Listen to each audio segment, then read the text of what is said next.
everyone. My name is Tanvi Sanghvi. And I am Mansi Karnal.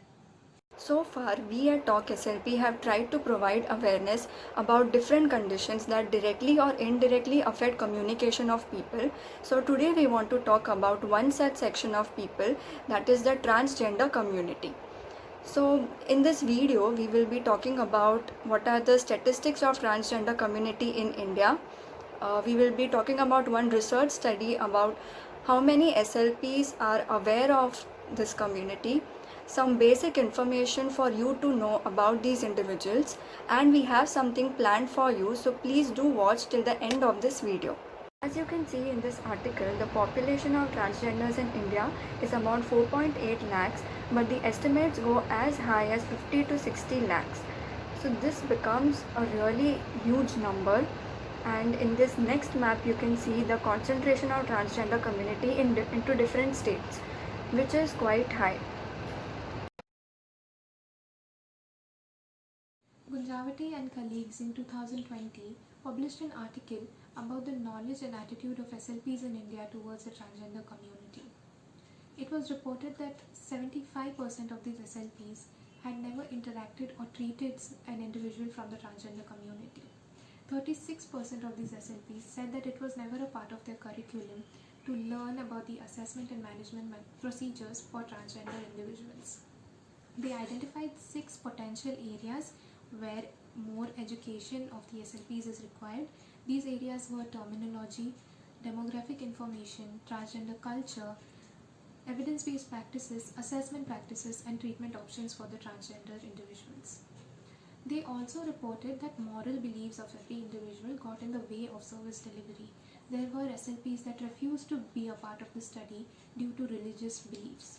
There were SLPs that reported lack of competence, lack of experience, lack of social acceptance, and there were also SLPs that said that they were scared of these individuals due to their appearance.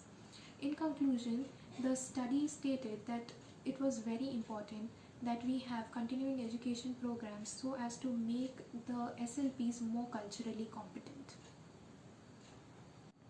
Transgender individuals are individuals that do not identify with the biological organs that they are born with.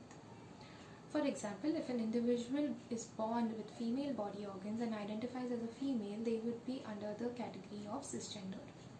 But in case the individual does not identify as a female, then they would be a part of the transgender community.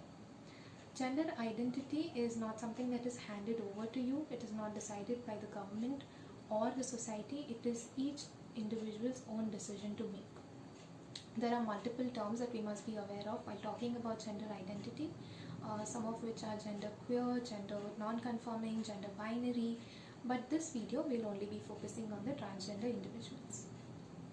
So why should speech language pathologists be aware of this community is because your voice, your resonance, pitch, body language, and overall communication is a major part of your gender identity.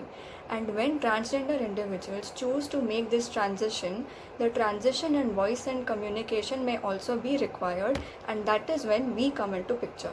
Keeping in mind the points that we just discussed in the video, we have decided to organize a webinar where we could all learn more about the transgender community and how we can help them through our services. It was not easy for us to find somebody with an experience with the transgender individuals, but we definitely found the person and we are very excited for her to share her knowledge with all of us. Stay tuned for the details of the webinar, and if you want to support us, do share our video. You can also send us your videos about this issue, which we will be happy to share on our page. Thank you for watching.